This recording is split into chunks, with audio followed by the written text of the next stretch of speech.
of you who don't know, I think we're starting talking about the brick replacement project on the east and north buildings, but there are actually 3 other projects that were scheduled to go on this year that are also occurring.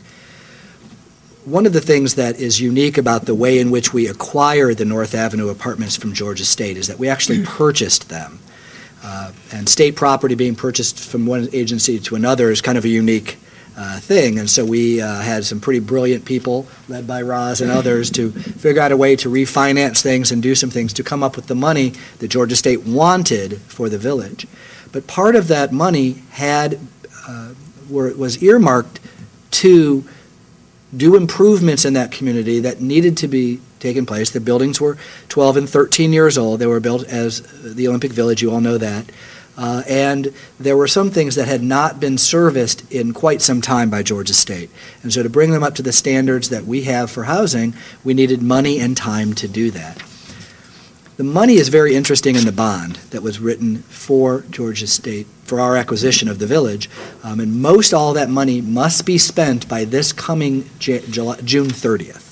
So very much a use it or lose it amount of money. And so it really necessitated us speeding up and doing, unfortunately, a lot more invasive things to student residents than we would have really anywhere else.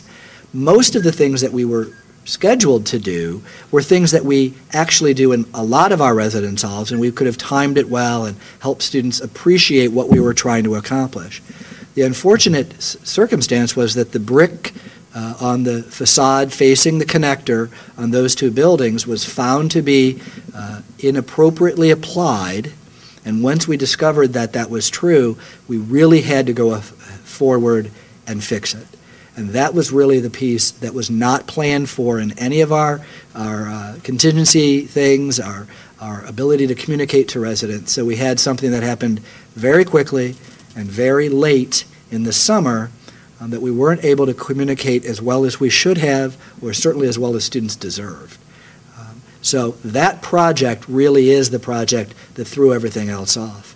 We're doing window projects, we're doing some heat and air conditioning projects, but those that on the surface are not that bad for students, but when they've already had to live through 7.5 months of a lot of noise and inconvenience, it's really kind of the icing on the cake. And we totally appreciate that. So we've tried to be as upfront with students as possible as soon as we knew all that we did know. It was certainly not as early or as timely as it could have been, but we really didn't know the brick project was coming until really June. What we have learned from this is quite a lot, and that I think is important that you all understand. We actually have done, I think, a very good job in figuring out a communication strategy with all the residents in North Avenue about construction. We actually send an update every Friday, and if any of you are North Avenue folks, you know that you get those pretty much every Friday. We've got a whole website devoted to what we're doing and why we're doing it and what its impact will be on residents. And that's actually a method we now want to adopt for all of our major housing projects. And now that we've figured out kind of how to do it well, and update it in a timely manner. As you know, the worst thing to do is go to a website that's 6 months old. And so we're really trying to update that every week in North Avenue, but using that as our template for the future. We needed to communicate that better than we did. And I think once we figure that out, I think we have done a good job since then. But really helping students understand that their time here is important to them, and figuring out a way to balance that with the fact that these buildings are going to be here literally forever, and figuring out a way to do that well. But our lesson learned is much more upfront communication, much more giving students all the full amount of information. We learned from our contractor was kind of giving us the best case scenario descriptions, and we had to say, stop giving us those. Tell us the worst case scenario, because that's what students are going to experience. They need to be prepared for that. So really our lesson learned is much more upfront communication. Try to be as transparent as possible. But really now we're going to have a button on our main web page that will tell you about all the construction projects everywhere. And I know this might be a follow-up, so I want to put it in there. Most all of the North Avenue construction projects will be completed by this summer. Anything in the future is going to be mostly the same things we do everywhere else. changing air conditioning filters, painting when we need to, et cetera. Most of the big projects, because of the way the money in the bond worked, is done.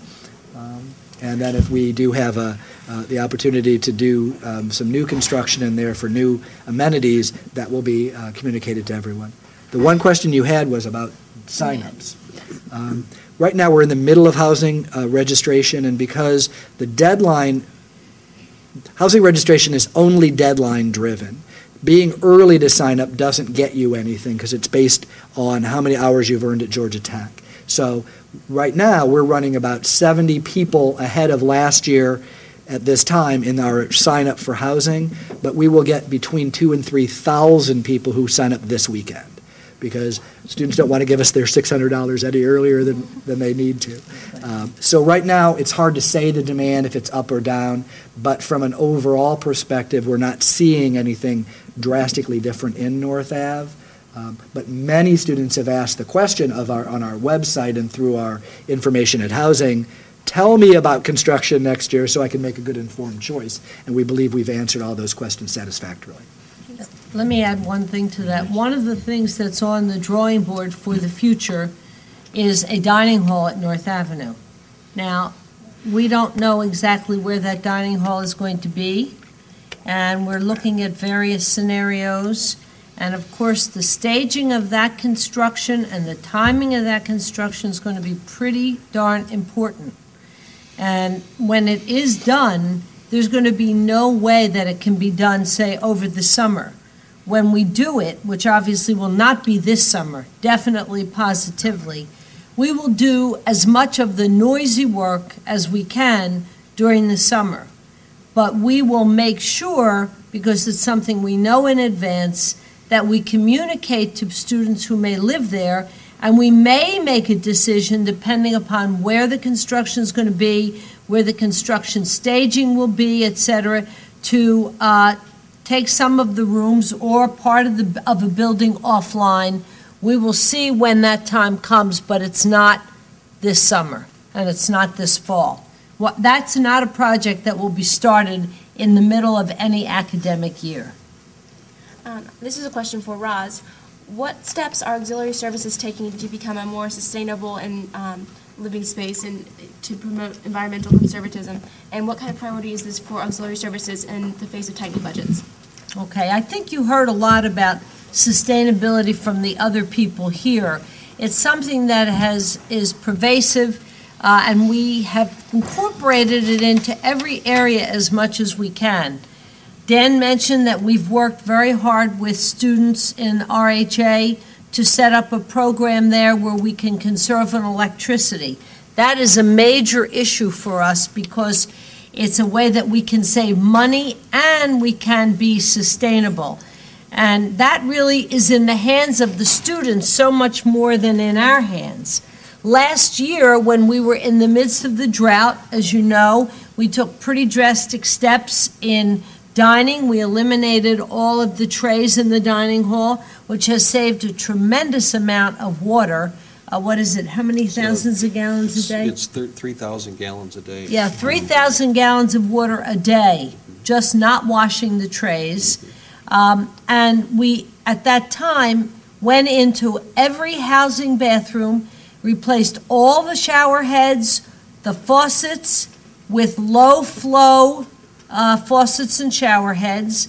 In North Avenue, as part of the renovation, we replaced all of the toilets to low-flow toilets.